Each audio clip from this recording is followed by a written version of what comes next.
आदेश जय श्री महाकाल।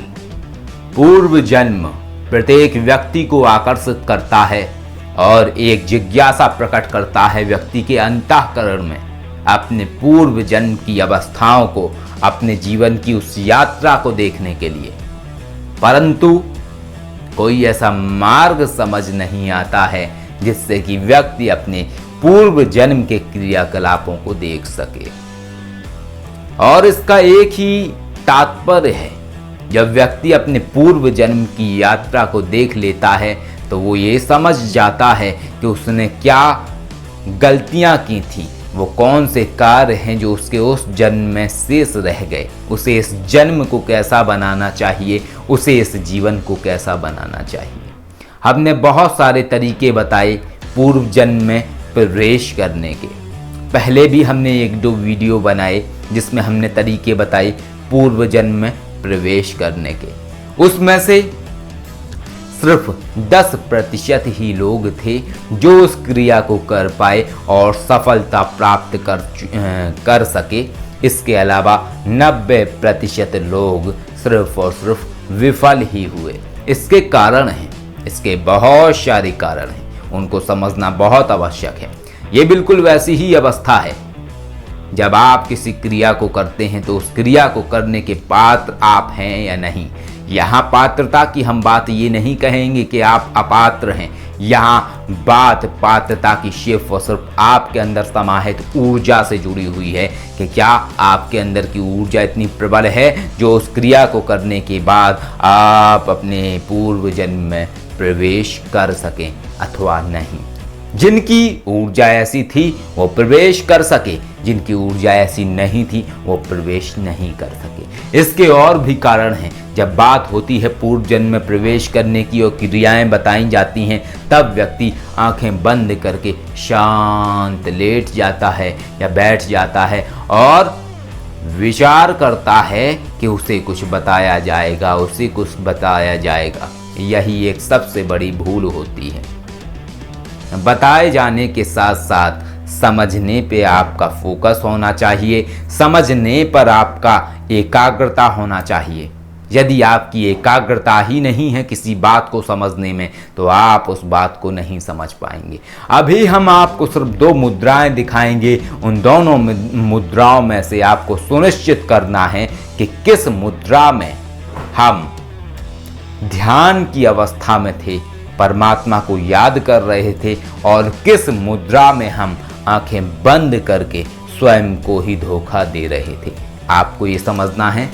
आप देखिएगा और बताइएगा, इसी बात में ही आपको जवाब मिलेगा। यदि आप सही बता लेते हैं तो आपको ये समझना होगा कि आपने सही को परिभाषित कैसे किया। यदि आप गलत बता देते हैं तो आपको ये समझना होगा कि आप गलती कर रहे हैं और उस गलती को आपको सुधारना है। तो देखिएगा, मुद्राएं जरूर देखिएगा, तब आपको समझ में आएंगे।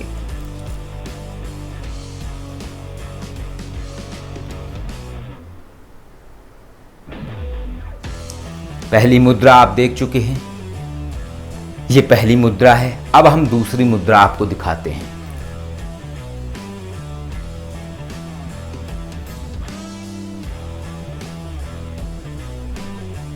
ये दूसरी मुद्रा थी।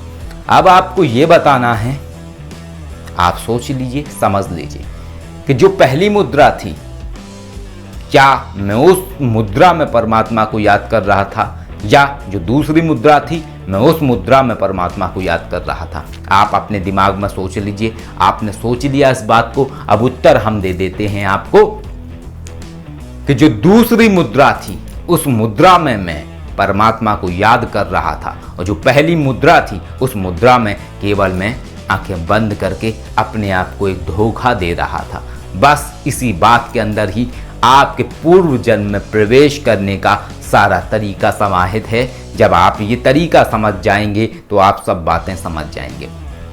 आप किसी भी मंत्र से पूर्व जन्म में प्रवेश कर सकते हैं, जिनमें से मुख्यतः जो मंत्र हैं वो हम आपको बता देते हैं। एक तो मंत्र है ओम ऐं ह्रीं क्लीं चामुंडाय विचे। ओम ऐं ह्रीं क्लीं चामुंडाय विचे, ये मंत्र है। दूसरा मंत्र है ओम नमः शिवाय, ओम नमः शिवाय। एक और मंत्र है, ओम नमः शिवाय, ओम नमः शिवाय।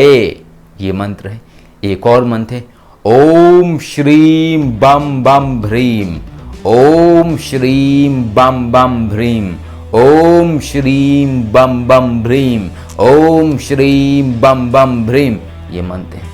ये आपको अपने अंदर उच्चारण करने हैं और अपने ही मस्तिष्क में इस प्रश्न को आपको दोहराना है और महसूस करना है जिस मंत्र को, जिस शक्ति को आप याद कर रहे हैं वो एक स्थूल जगत में आई हुई शक्ति है जिसको आप समझ पा रहे हैं। यदि आपने ये सोचा कि ये तो हो रहा है तो वो चीज़ होगी ही नहीं।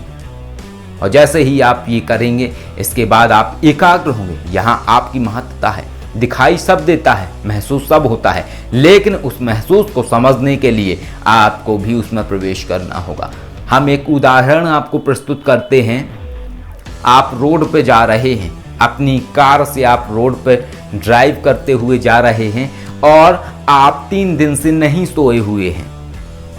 आप रोड पे कार ड्राइव करते हुए जा रहे हैं और आप 3 दिन से नहीं सोए हुए हैं, लेकिन रोड तो दिखाई देगा आपको, परंतु आपका मस्तिष्क ये समझ नहीं पाएगा कि रोड कहाँ को है, कहाँ को नहीं है और किस तरफ से वाहन आ रहे हैं, किस तरफ से नहीं आ रहे हैं, आपको किधर को चलना चाहिए, आपको किधर को नहीं चलना चाहिए, ये आप समझ नहीं पाएंगे। इसलिए क्योंकि आपका मस्तिष्क थक चुका है। बस यही अवस्था जीवन की है कि व्यक्ति समझ नहीं पाता है। ये क्रियाएं सिर्फ वही व्यक्ति समझ पाता है जो अंतःकरण को समझ रहा है। और हम ये तरीका आपको सिखा रहे हैं कि कैसे आप अंतःकरण को समझेंगे। अपने आप को ढीला छोड़ दें, अपने तर्क वितर्क छोड़ दें, अपने विचार छोड़ दें, क्रिया करें, जाप करें, शांत लेट जाएं। 2 तरीके हैं, या तो समाधि की अवस्था में, समाधि की अवस्था का अर्थ ही है ध्यान की अवस्था में सबसे पहले, क्योंकि समाधि की अवस्था में जाना अलग बात है, लेकिन समाधि की अवस्था जब बात बोली जाती है यानी कि एकाग्रता की चरम सीमा का भेदन करते हुए उस अवस्था में प्रवेश कर जाना जो स्थायी हो। तो जब आप बैठ के इस तरीके से आंखें बंद करके यही क्रिया करेंगे और शांत हो जाएंगे, आपको दूर से कहीं किसी चीज को समझना है, दूर से आपको सब समझाया जा रहा होगा, बस समझना आपको पड़ेगा, तो आप उस बात को समझ जाएंगे। और इसके साथ साथ लेट के भी यही प्रक्रिया है, आप लेट के भी कर सकते हैं। और इसके बाद आपको दूर से कहीं से वो चीज महसूस होगी, आपको एक दृश्य दिखाई देगा आपके जीवन का, जो आपके पिछले जीवन का है वो आपका दिखाई देगा। आपको आप किस जीवन की यात्रा करना चाहते हैं वो आपको दिखाई देगा। और इसमें साथ देगा आपका सूक्ष्म शरीर, जो आपके अंदर सूक्ष्म शरीर है वो आपका साथ देगा इस क्रिया के द्वारा। तो इसमें बात वही है कि जब आप ये क्रिया करेंगे तो इसके बाद क्या है कि ये सब चीज़ें होंगी, आपको दूर से कहीं से वो चीज़ दिखाई देगी, महसूस होगी। और जब आपको वो दृश्य दिखाई देने लगे, आपको अपने दिमाग में क्वेश्चन करते जाना है। आपने मान लीजिए, एक उदाहरण दे रहा हूँ, इसको क्रिएट मत करिएगा, क्योंकि प्रत्येक व्यक्ति का पूर्व जन्म कहीं से भी शुरू हो सकता है, किसी भी तरीके का हो सकता है। और हम वैज्ञानिक दृष्टिकोण को मानते हैं। जब तक वैज्ञानिक दृष्टिकोण नहीं है, कल्पनाएं हैं, भ्रम है, तब तक उलझन है। और उलझन से मुक्ति की अवस्था ही आपको सत्य से जोड़ती है। उदाहरण के तौर पर मान लीजिए आप ध्यान में हैं, आपने एक क्रिया करी और आपको दूर कहीं एक छोटी सी झोपड़ी नजर आई। सिर्फ झोपड़ी नजर आ रही है, फिर कुछ नजर नहीं आ रहा है। आप प्रश्न करेंगे कि ये झोपड़ी कहाँ है, वो जगह दिखाएं, मैं पहचान नहीं पा रहा हूं ये झोपड़ी किस जगह पे है। इसके बाद दृश्य हटेगा, दूसरा दृश्य वहां पे आ जाएगा, वो जगह का नाम आपको दिखने लगेगा जिस जगह पे वो झोपड़ी है। अब इसके बाद फिर आपका विवेक आएगा और वो विवेक के आधार पे आपको फिर से प्रश्न करना है कि ये क्यों दिखाया जा रहा है, किस सन की बात है, किस समय की बात है, ये कब हो रहा था, ये कब का दृश्य है। फिर आपको वो सन दिखाई देगी। इसके बाद फिर आप थोड़ा सा और आगे बढ़ेंगे, क्या इससे मेरा कोई सरोकार है, क्या मैं यहाँ हूँ जो मैं देख रहा हूँ। फिर आप स्वयं को उस दौर में देखेंगे। हो सकता है आपको बिल्कुल बचपन में भेज दिया जाए जब आप 5 वर्ष के थे। हो सकता है आपको बिल्कुल जवानी में भेज दिया जाए, हो सकता है आपको बुढ़ापे में भेज दिया जाए, तो क्या उतना ही आपका पूर्व जन्म था? नहीं, उसको आपको समझना होगा। कमांड आपके पास है, आप जो बोलेंगे वही होगा। गुण रहस्य बहुत सारे हैं, आपके पूर्व जन्म के सारे रहस्य आपके अंदर समाहित हैं। आवश्यकता है तो सिर्फ और सिर्फ उसको समझने की। जब तक समझेंगे नहीं उस चीज़ को पहचान नहीं पाएंगे, जब तक पहचानेंगे नहीं उस चीज़ को कर नहीं पाएंगे। आपके अंदर ही आपका पूर्व जन्म समाहित है। आत्मा उन तमाम जीवन की स्मृतियों को और उसने आज तक जो जो किया, जहां जहां वो उत्पन्न हुई, सारा डाटा आपकी आत्मा के पास है। जिस तरीके से आप बैकअप लेते हैं, आज जो एप्लीकेशन आ चुके हैं जिनमें आप बैकअप लेते हैं, इसी तरीके से आत्मा बैकअप लेती है अपने पूरे जीवन का। सारा डाटा उसके अंदर समाहित है। आवश्यकता है तो उस डाटा को समझने की, उस डाटा को प्रकट करने की। जब आप समझेंगे उस चीज़ को तब आप उसे महसूस कर पाएंगे। तो ये एक प्रक्रिया है। इसी तरीके से उस शक्ति को धन्यवाद देके और स्वयं के अंदर के उस सूक्ष्म शरीर को धन्यवाद देके आप वापस आ सकते हैं। तो यही एक तरीका है, इस आधार पे आप अपने पूर्व जीवन को देख सकते हैं। क्योंकि बहुत सारे लोगों का ये कहना था कि मैं नहीं देख पा रहा हूँ पूर्व जन्म को, मैं नहीं समझ पा रहा हूँ पूर्व जन्म को। तो सिर्फ और सिर्फ यही गलती है, इसलिए नहीं समझ पा रहे हैं। और आज भी अगर आप इस वीडियो को देखने के बाद भी अगर आप नहीं समझ पाएंगे तो यही गलती है, क्योंकि आपके अंदर ऊर्जा है ही नहीं उतनी। जब आपके अंदर वो ऊर्जा होगी तो आप समझ जाएंगे, और जिनके अंदर ऊर्जा है वो इस चीज़ को देख लेंगे, कर लेंगे। इसमें कोई बड़ी बात नहीं है। हमने इन समस्त प्रक्रियाओं के आधार पे, शक्तियों के आधार पे अपने कई जीवन की यात्रा की। अपने पिछले जीवन कुंज बिहारी शर्मा के जीवन में यात्रा की। उसके आगे और भी जीवन थे, जिनमें एक जीवन था श्याम सुंदर यादव का, उसमें भी हमने यात्रा की। उसके आगे एक और हमारा जीवन था मुस्लिम का, उसमें भी हमने यात्रा की। इसके आगे एक और हमारा जीवन था अघोरी का, विशंभरनाथ अघोरी, उसमें भी हमने यात्रा की। उसके आगे 11 जन्म पहले एक और जीवन था जिसमें यही नाम था, विश्वनाथ अघोरी, जिसको दोबारा धारण किया, उसमें भी हमने यात्रा की।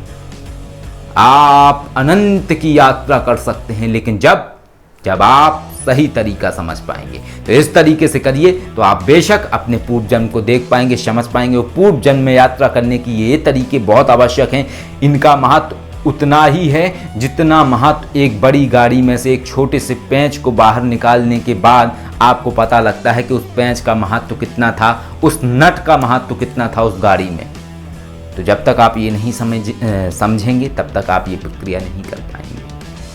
आशा करता हूँ आपको वीडियो अच्छा लगा होगा। वीडियो अच्छा लगा तो लाइक करिए, वीडियो अच्छा नहीं लगा तो अनलाइक करिए।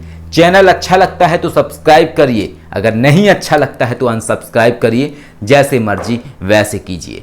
आदेश। जय श्री महाकाल।